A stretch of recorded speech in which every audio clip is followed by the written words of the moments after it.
날마다 솟는 샘물과 함께하는 오늘의 큐티 시간입니다.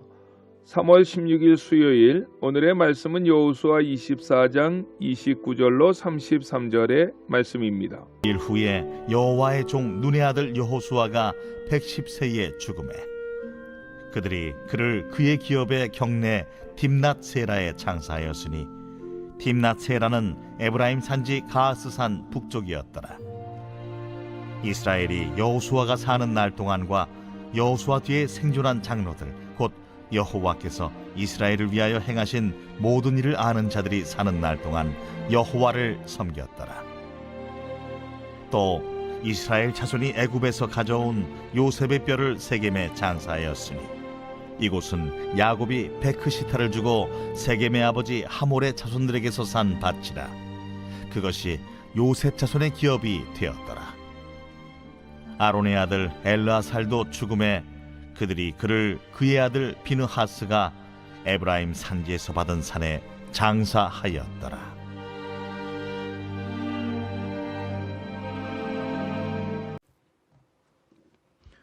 새로운 아침입니다. 엘샤다이 하나님은 전능하신 분이십니다. 여호수아의 마지막 3장 즉 여호수아 22장부터 24장은 여호수아의 고별 설교입니다. 그 가운데 마지막 24장은 모든 백성들을 세겜 땅에 모아놓고 했던 여호수아의 유언과 같은 고별 설교인데 24장 1절 상반절 말씀을 보면 고별 설교를 했던 장소가 세겜 지역입니다.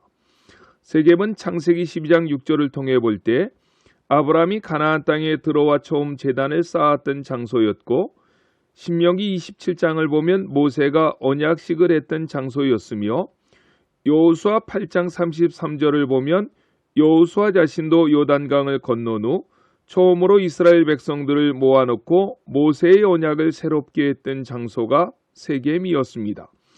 이러한 의미 있는 장소가 세겜이기에 여호수아는 세겜을 선정하여 그의 마지막 고별 설교를 하고 있는 내용이 여호수아 24장의 말씀입니다. 설교의 전반부인 1절로 13절까지는 하나님께서 이스라엘을 위해서 하신 일을 주로 말씀하십니다. 여기서는 아브라함부터 여호수아 때까지 이스라엘 역사를 큰 흐름으로 설명하고 있는데 여기에서 특징적인 것은 이스라엘의 역사에 있어서 여러 가지 일들을 상기시키면서 하나님께서는 그 일을 내가 했다고 말씀하십니다. 그래서 1절로 13절까지는 내가라는 말씀이 16번이나 나옵니다. 14절로 18절까지는 우상을 섬기지 말고 온전함과 진실함으로 하나님만을 섬기며 경외하라고 권면합니다.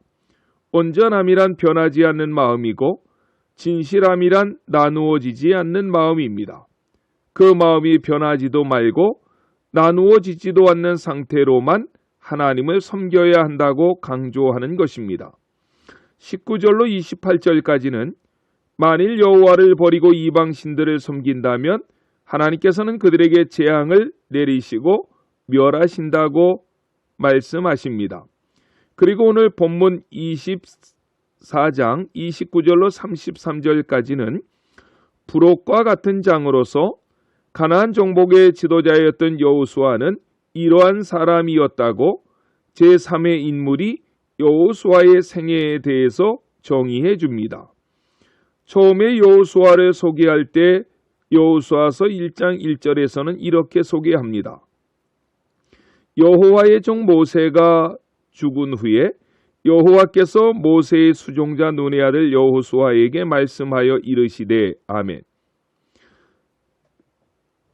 여호수아 1장 1절에서는 여호수아를 모세의 수종자로 설명합니다.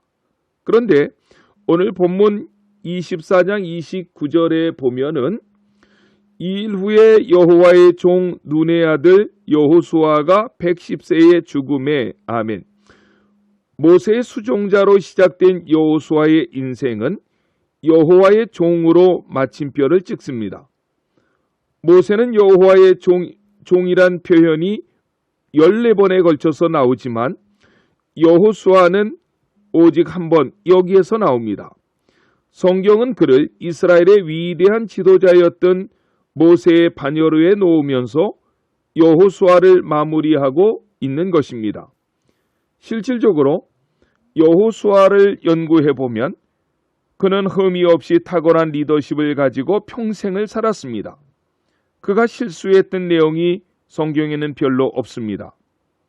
아브라함도 모세도 다윗도 얼마나 많은 실수를 했습니까? 그러나 여호수아에게서는 그런 실수를 찾아볼 수 없다는 것입니다. 여호수아 9장에서 기브온 사람들이 마치 멀리서 온 사람들처럼 가장하고 평화 조약을 맺었던 것이 여호수아의 생애 최대 실수로 보여지는데, 여호수아 9장을 연구해 보면 그 실수도 여호수아가 앞장서서 행한 실수가 아니라 여호수아 주변에 있던 참모들이 먼저 실수했던 것으로 보여집니다. 이처럼 여호수아는 큰 실수 없이 이스라엘 백성들을 가나안 땅으로 인도함으로 성경에는 그가 죽을 때 그를 모세와 같이 여호와의 종으로 평가했다는 것입니다. 여호수아가 그의 삶에서 큰 실수가 없이 하나님께서 그에게 맡겨주신 사역을 온전히 감당해낼 수 있었던 비결이 무엇일까요? 그것은 그가 모세의 후계자로 임명을 받을 때 하나님께서 그에게 명령하신 내용을 끝까지 기억하며 살아냈기 때문입니다. 여호수아서 1장 7절로 9절에 보면 여호수아가 모세의 후계자로 임명받을 때 하나님께서 그에게 이렇게 말씀하십니다. 오직 강하고 극히 담대하여 나의 종 모세가 내게 명령한 그 율법을 다 지켜 행하고 우로나 좌로나 치우치지 말라. 그리하면 어디로 가든지 형통하리니 이 율법책을 내 입에서 떠나지 말게 하며 주야로 그것을 묵상하여 그 안에 기록된 대로 다 지켜 행하라. 그리하면 내 길이 평탄하게 될 것이며 내가 형통하리라. 내가 내게 명령한 것이 아니냐? 강하고 담대하라. 두려워하지 말며 놀라지 말라. 내가 어디로 가든지 내 하나님 여호와가 너와 함께 하느니라 하시니라. 아멘. 젊은 여호수아가 영적 고목 모세가 죽고 그의 후계자로 세워졌을 때 얼마나 큰 책임감과 부담감이 있었겠습니까? 하지만 그가 그에게 맡겨진 사명을 그 어떤 사람보다 훌륭하게 감당하고 죽음을 맞이할 때에는 하나님으로부터 직접 여호와의 종으로 인정받을 수 있었던 비결은 그는 하나님의 율법책을 밤낮으로 묵상하고 순종하며 살았기 때문이라는 것입니다. 오늘 본문에는 여호수아서를 끝마치면서 세 사람의 죽음과 장례를 언급합니다. 첫 번째 사람은 29절에 보면 여호수아가 110세의 죽음에라고 했고 30절에서 그를 세라에 장사하였으며 라고 말씀하시므로 여호수아의 죽음과 장례를 이야기하고, 둘째 사람은 32절에서 요셉의 뼈를 세겜에 장사하였으며 라고 말씀하시므로 요셉의 장례를 언급했고, 셋째 사람은 33절에서 아론의 아들 엘르아살도 죽음에 그를 장사하였더라 라고 했습니다. 믿음의 계보가 여호수아 때까지 잘 이어져 내려왔음을 언급하고 있는 것입니다. 그런데 우리들에게 개운치 아니하는 여운을 남기는 말씀이 있습니다. 31절 말씀입니다. 이스라엘이 여호수아가 사는 날 동안과 여호수아 뒤에 생존한 장로들, 곧 여호와께서 이스라엘 위하여 행하신 모든 일을 아는 자들이 사는 날 동안 여호와를 섬겼더라. 아멘.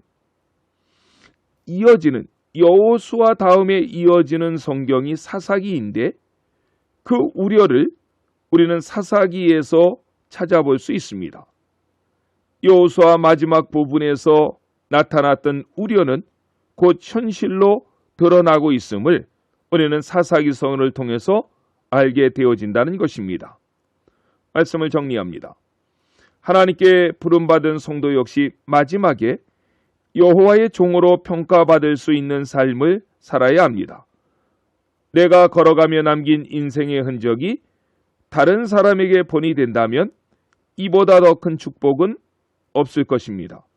내 삶이 오직 하나님께 기쁨이 되며 믿음으로 다른 이의 흔적이 될 수 있는 하나님의 종들이 되시기를 예수 그리스도의 이름으로 간절히 축원합니다. 아멘. 주기도로 예배를 마치고 오늘도 우리에게 주신 하나님의 말씀을 붙잡고 하나님 앞에 간절히 기도하시겠습니다. 하늘에 계신 우리 아버지, 아버지의 이름을 거룩하게 하시며 아버지의 나라가 오게 하시며 아버지의 뜻이 하늘에서와 같이 땅에서도 이루어지게 하소서. 오늘 우리에게 일용할 양식을 주시고 우리가 우리에게 잘못한 사람을 용서하여 준 것 같이 우리 죄를 용서하여 주시고 우리를 시험에 빠지지 않게 하시고 악에서 구하소서. 나라와 권능과 영광이 영원히 아버지의 것입니다. 아멘.